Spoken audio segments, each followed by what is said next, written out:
All right, so are you ready to ditch the everyday for something a little bit more, out there? I am always. Awesome.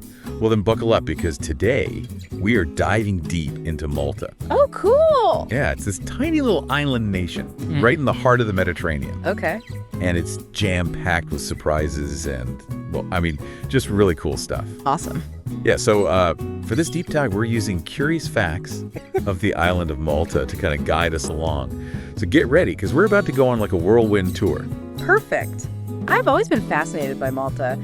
It's incredible how such a small place can have such a rich history. Right, it's so small, only 316 square kilometers. That's smaller than a lot of major cities. It's tiny. Seriously, you could walk across the whole island in a day. Yeah, but it's packed with history. Oh, absolutely, yeah. Thousands of years of history in this little tiny place. And speaking of ancient history, did you know there are structures in Malta that are older than the pyramids of Egypt? Wait, what? Older than the pyramids? You're talking about the Agathija temples, right? Exactly. I've seen pictures. They're massive. They really are something else. And when you think about how old they are, it just blows your mind. I know. It really makes you wonder about the people who built them, right? Yeah. What did those temples tell us about them? Well, for one thing, it shows they were much more sophisticated than we often give prehistoric cultures credit for. How so? Well, look at the astronomical alignments. They suggest an advanced knowledge of the stars. It challenges our assumptions about what these ancient societies were capable of. Wow, so they were not just, hunter-gatherers stumbling around. They were really connected to their world, the cosmos. Exactly. It's a whole different perspective on prehistory. Speaking of different perspectives, I found it super interesting that in Malta, they speak Maltese, English, and Italian. That's crazy. I know, right? Even for the Mediterranean, that's pretty unique. Is it because of all the different groups that have, ruled Malta over the centuries? Oh, absolutely. The island's history is like this layered cake of conquests and cultural exchanges. And the Maltese language itself is a reflection of that, right? Sure. It's actually the only Semitic language in the EU that's written using the Latin alphabet. Wow. That's a pretty wild mix of influences. It is. Imagine Arabic roots, but with a European twist. It creates this really unique sound. I bet. I'd love to hear it sometime.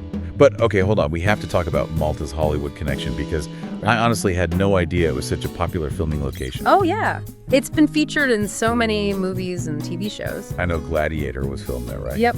And Game of Thrones. Oh, yeah. And a bunch more. It makes sense when you think about it. Malta's got that stunning coastline, historical architecture, dramatic cliffs. Totally. It's got all the ingredients for, a really visually epic story. Yeah, and I noticed the landscape seems to always play a really big part in those films. That's because Malta's landscape is, drenched in history. It's got this raw beauty that just lends itself to those epic stories, I could totally see that. Okay, picture this.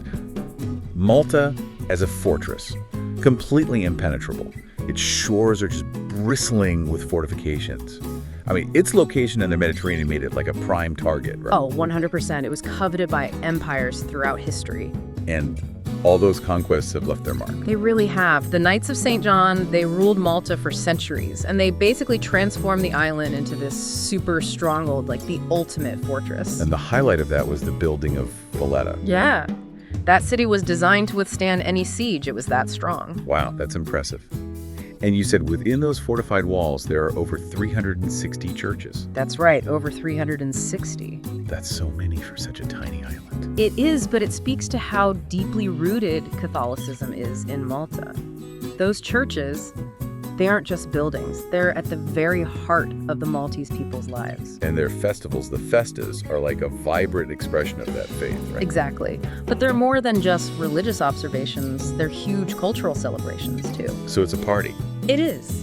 Each village has its own patron saint and a unique way of honoring them. There are fireworks, music, processions, and of course, lots of food and drink. It's a time for communities to come together and celebrate. That sounds amazing.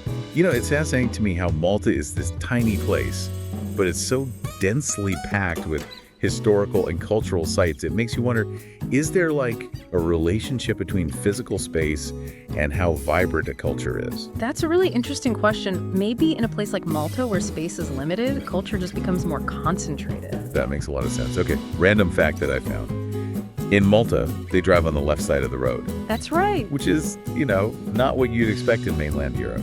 It's definitely a quirk. It's a holdover from British rule, which lasted until 1964. Ah, that explains it. So that's another thread in the tapestry of Maltese history. Exactly. And speaking of, I guess, reminders of history, we have to talk about the Azure Window, that incredible natural arch that collapsed back in 2017. Oh, yeah. Such a shame. Was it just a matter of time, or was there any way to save it? I mean, it was a force of nature.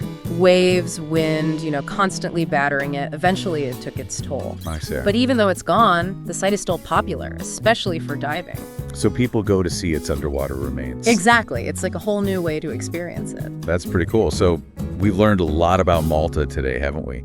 It's a place where ancient temples coexist with Hollywood sets, where history and culture just blend into this vibrant tapestry. It really is a special place. And it shows that you don't need a lot of physical space to have a rich and fascinating story. Absolutely. Makes you wonder what other hidden gems are out there just waiting to be discovered. Right.